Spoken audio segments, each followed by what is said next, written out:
Hi, I'm Taylor, and I'm with an organization called United Against Human Trafficking. We are a nonprofit that works in the greater Houston area to educate the community about what human trafficking is, as well as identify and respond to situations of human trafficking. I'm bringing this video to you today because I want to talk about 5 myths about male trafficking victims. Before I do that, I want to talk about what human trafficking is.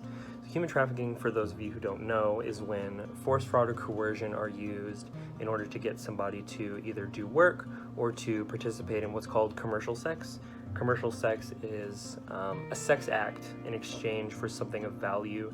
Typically, we think of money, but it also could include safety, a place to sleep, clothes, or food, things that could be considered of value. I think it's really important to talk about what human trafficking is before we try to talk about the myths and the stereotypes that surround human trafficking, because there are a lot of them. Which brings me to myth number 1. Human trafficking always occurs, or most of the time occurs, because of a kidnapping or violence. Traffickers also target strangers, and I think this just isn't true. The overwhelming majority of people who are trafficked know their trafficker personally. And this brings me to myth number 2. Males cannot be exploited for sex.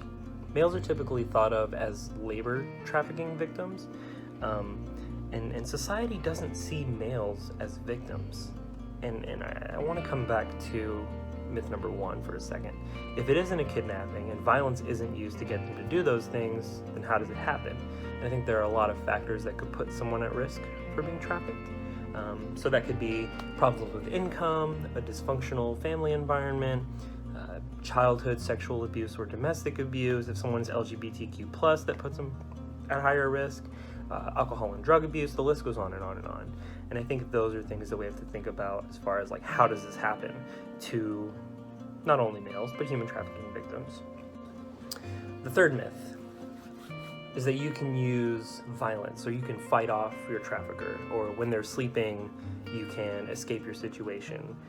And I hear this a lot from the young people that we work with, is why don't you just run, or why don't you just get rid of them? And you have to realize traffickers use force, fraud, and coercion to get their victims in those situations. And what that could look like is themselves, the victims' families, or people that they care about might be threatened with violence. In addition to that, if someone does leave a situation or they get out, they might not know that there are resources that they can access that can help them whenever they are trying to get back into normal routines and get back into their normal lifestyles. And even if they are aware, they might not know how to access those things. So that's what we really want to think about as far as why people don't just use violence or just run or just get away.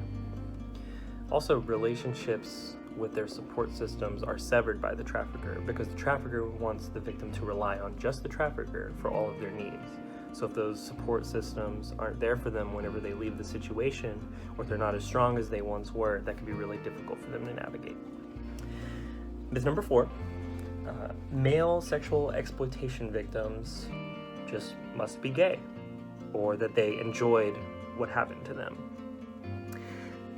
I remember I was at a conference last year, and one of the speakers was a male survivor of childhood sexual abuse, and he tells the story of he told his dad what happened several years after, and they go to the police, and then the investigator's talking to him, and he asks him, well, did you like it?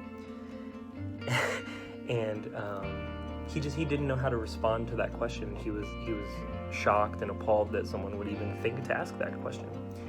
And it's hurt a lot whenever you hear situations of female sexual abuse survivors coming forward, and the questions they're asked is, well, what were you wearing? How much did you have to drink that night? And if those are questions that people are asked when they come forward about this really traumatic experience that they had, that's going to be a really big deterrent for them to come forward in the future.